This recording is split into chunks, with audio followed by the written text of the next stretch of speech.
10th class తర్వాత సడన్గా కూర్చోమంటే రాదు. ఆ సిచ్యువేషన్స్ కూడా హెల్ప్ చేయవు. If you want to relax అనే సండే కొన్ని పేరెంట్స్ అయితే కొడతారు, ఏంద్రా నువ్వు రిలాక్స్ చేయదని చెప్పేసి.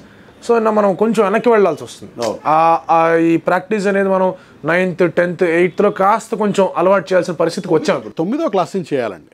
9వ క్లాస్ నుంచి లేదా 8వ క్లాస్ నుంచి అంటే మనం if possible from class 8th onwards the parent and the child and the teaching community and teachers they should imbibe a mechanism. ఇప్పుడు ఫర్ ఎగ్జాంపుల్ మనకేం అక్కర్లేదండి, 8వ క్లాస్లోనే మీరు మ్యాథ్ ఫిజిక్స్ కెమిస్ట్రీ చదవాల్సిన అవసరం లేదండి.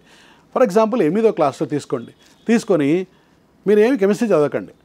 అసలు ఈ ఎలక్ట్రాన్ ప్రోటాన్ న్యూట్రాన్ అనేది వచ్చిందనుకోండి, అసలు దీన్ని ఎవరు కనుక్కున్నారు, ఎందుకు అవసరం వచ్చింది, దీని ఆ కాన్సెప్ట్ ఎట్లా వచ్చింది అంటే ఒక సింపుల్ ఎగ్జాంపుల్ చెప్తానండి.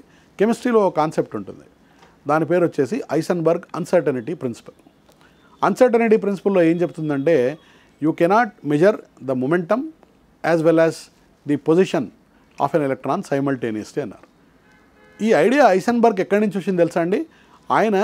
ఆయన గదిలో ఉన్నటువంటి కిటికీ నుంచి బయట వెళ్తున్న సైకిల్ని చూశాడండి ఆయన. అంటే ఆ సైకిల్ ఎక్కడుందో చూద్దామంటే దాని స్పీడ్ తెలియదు, స్పీడ్ కనుక్కుందామంటే పొజిషన్ మారిపోయి ఉంటుంది. ఈ కాన్సెప్ట్ నుంచి ఆయన కనుక్కున్నాడండి. సో ఒక స్టూడెంట్ ఏం చేయొచ్చు అంటే ఇలాంటి ఉటంకాలు ఏవైతే ఉంటాయో అంటే ఎట్లా వీళ్ళు చేశారనేది ఇలాంటివన్నీ 8th 9thలో చదువుకుంటే వాళ్ళకి ఆ సబ్జెక్ట్లో ఇంట్రెస్ట్ డెవలప్ అవుతుంది. రైట్. ఇంట్రెస్ట్ డెవలప్ అయినప్పుడు ఆటోమేటిక్గా ఆ టీచర్ క్లాస్లో ఆ కాన్సెప్ట్ చెప్తున్నప్పుడు దానికి ఎక్కడో స్టూడెంట్ చాలా క్లోజ్గా రిలేట్ చేసుకుంటారు. ఇది ఇలా ఉంటుందా, ఇది ఇలా ఉంటుందా. సో ఇక్కడ టీచింగ్ మెథడాలజీ కూడా మార్పు అవసరం అండి. ప్రస్తుత విద్యా వ్యవస్థలో చేస్తున్నటువంటి టీచర్లు కూడా ఆ మార్పు అవసరం అండి.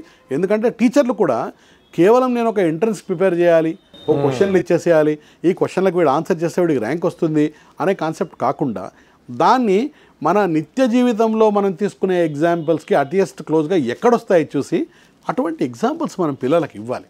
ఇచ్చినప్పుడు మాత్రమే పిల్లలు చేయగలుగుతారు. ఎందుకంటే నేను చాలా సందర్భాల్లో ఒక ఎగ్జాంపుల్ ఇస్తూ ఉండేవాడిని. అంటే నీల్స్ బోర్, రుథర్ఫర్డ్ వీళ్ళిద్దరూ యాక్చువల్గా స్టూడెంట్ అండ్ టీచర్, అది చాలామందికి తెలియదు.